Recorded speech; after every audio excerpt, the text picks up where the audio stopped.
The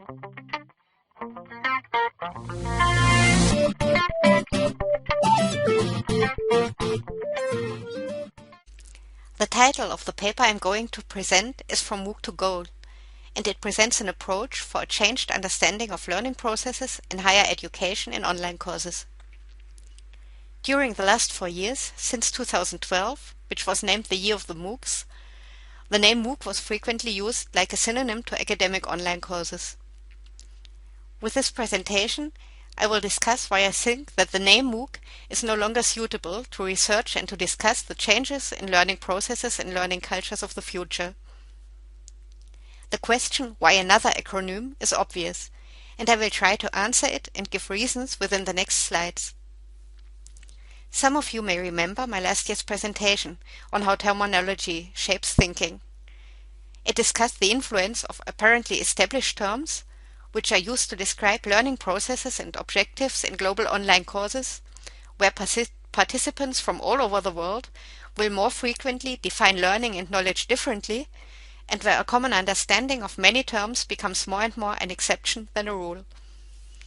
The acronym MOOC is such a term. Although the MOOC, does not exist, almost everyone connects the word MOOC with a more or less detailed idea of a didactic concept behind the word. And these ideas differ on a range between MOOCs are just online recordings of traditional lecturers, usually when talking about XMOOCs, and MOOCs are chaotic, totally lack structure and concepts, and they are overwhelming students, when talking about CMOOCs. And, believing critics, meanwhile MOOC runs the risk to become a terminology for an already outworn hype, and a new term is not stressed with expectations and prejudices. And, last but not least, I like the play on words, because a goal would be a real goal. But the following slides will give further explanations. I will describe how far an academic online course needs a changed view on and dealing with the term heterogeneity. Then I will give some words in regard to 2 more terms that also were part of my last paper on enhancement competence and meta-communication. And I will set these in context to a need of rethinking and redefining settings and objectives in learning processes.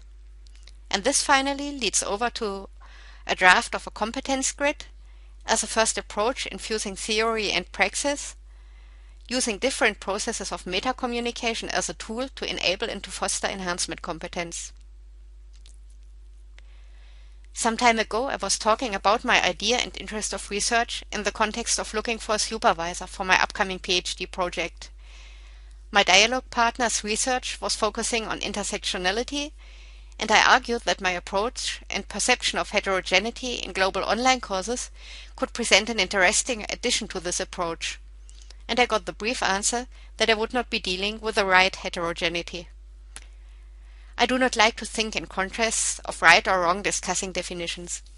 It seems much more helpful to be aware of differences as well as intersections, and sometimes to step back to be able to recognize the context and the punctuations of these different definitions, to try to reframe borders, to enlarge and to alter definitions, so that these could become adequate for changes in new contexts, like for the context of a new learning culture in open academic online courses. Remaining within linear thinking and narrow borders that limit the term heterogeneity to specific disciplinary differences or combinations of them, using gender, ethnos, nation, and social ranks, hinders to recognize different punctuations and to reframe situations in order to create new, commonly found context markers. And so dealing with heterogeneity in global online courses needs to deal with each context that led to different understandings of learning and knowledge. This slide shall illustrate the importance and interdependency of different contexts. Steve Wheeler's digital literacy model on the left tried to place different competences in the context of 3 dimensions. In his weblog post, he described the items in the column on the top as social dimension, the items in the right-hand column as personal dimension, and so on. But what I found especially amazing is that seeing this model before reading the post gave me a totally different impression and idea of it. namely that all of the components in each of the columns are influenced through each of the dimensions, and that none of them can be defined without taking all of the contexts into account. So, for example, identity management, which Wheeler sorts into the personal dimension, is heavily dependent on the social dimension, on patterns and on rules of the society the person was socialized in. And the item filtering and selecting content will be performed in totally different ways depending on the personal dimension, like interests and previous knowledge, which in turn were developed under the influence of social dimension, and so on. And that is what the figure on the right shall illustrate. Each person participating in an online course brings along its personal and its social contexts, like learning patterns and like experiences. And each MOOC was influenced through former evaluations of former MOOCs, through different theories and didactics that were raised within cultural patterns and rules. And all of these contexts bring about different understandings and totally different definitions of learning and knowledge. And many of them are unconscious, not only for the learners, but also for the teachers, for the course designers, or the educational politicians. But regardless of this, there is still the expectation that all participants mix together in a global online course, or at least those of them who aim to achieve a certificate or official credit points, should fulfill same or similar objectives like tests and examinations. Edgar Schein's model of culture fits very good to describe learning cultures. Similar to the symbol of a floating iceberg, only a small part of the things that influence and define a learning culture are clearly visible, can be observed or explained by means of comprehensible rules and disposed values. But much more are hidden under a surface of unconsciousness and are invisible and not directly observable. But ignoring this part of the iceberg is really dangerous. And so we have to find a way to make the invisible visible and to become conscious of the parts that are not directly observable. Gregory Bateson's approach to make the invisible visible and to become aware of things that are not directly observable was to define things in terms of their relationship and to use contrast and context instead of isolating them with a name. And such an approach does not need a redesign, but a rethinking of learning processes.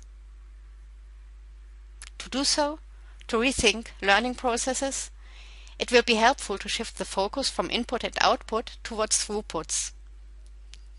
Traditional online courses follow a theme of conception, technological and didactical design, of implementation, like learning and teaching content and taking exams, and like formative and assumptive evaluation.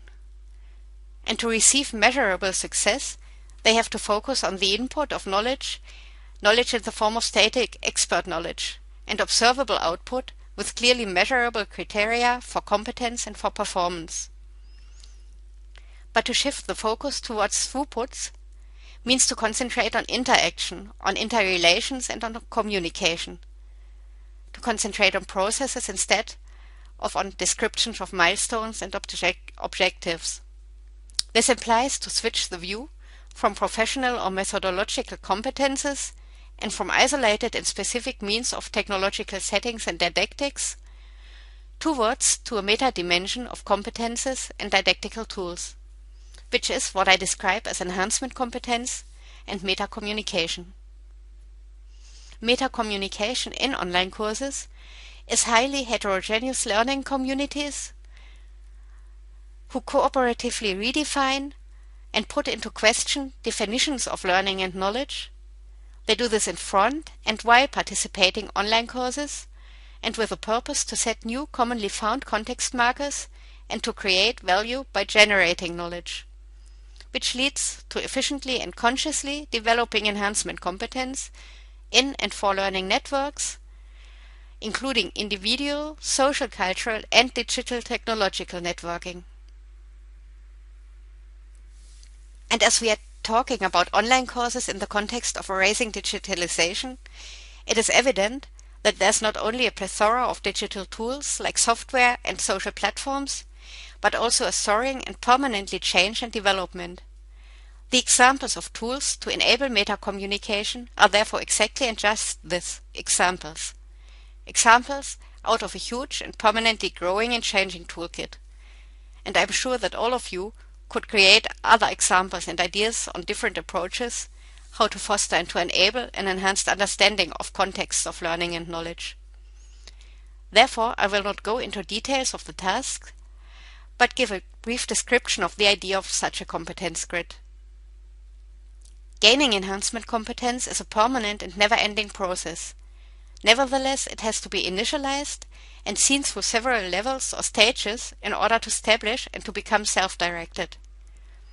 Level 1 to 5 scaffolds the process into steps towards a complex understanding of context and meta-contexts, starting with raising the consciousness about the existence of different learning cultures, advancing from identifying own and other patterns, expectations, and thereof resulting definitions, as far as finally being able to reframe situations and to commonly create new context markers. And level 6 finally starts a spiral process of reflection and enhancing consciousness through a permanent implementation of networking. These levels are kind of blueprints, and meta-communication is a recurrent thread within different tasks to develop and praxis enhancement competence. Tasks like to research for existing theories of learning and knowledge, to look for differences and ideas in common, to write small essays that reflect on own and other patterns and how these came into existence, and so on. Each task is supported through different strategies and web tools, like writing and commenting weblogs, using e-portfolios, giving peer feedbacks, giving arguments in virtual classrooms, and so on. And all of these tools are models and examples of how to make previously unobservable and invisible patterns visible. As I told you, the competence grid is just a first attempt to develop a tool to enable and foster enhancement competence through meta-communication. It will now have to be tested and evaluated in praxis context, and the next step will be the methodological design of my doctoral thesis, where I will use a mixed methods design, in brief connecting existing studies and data on the implementation of digital tools of online learning, digitalization and role educations with interviews and questionnaires, then designing a goal on developing enhancement competence, combining this goal with existing online courses of different universities situated in different learning cultures. The time is too short to describe it more detailed, but I would be very happy if we find, maybe during the conference, time for further discussions and maybe plans for cooperations with the goal and for the interviews and questionnaires I have to do. Thank you for listening.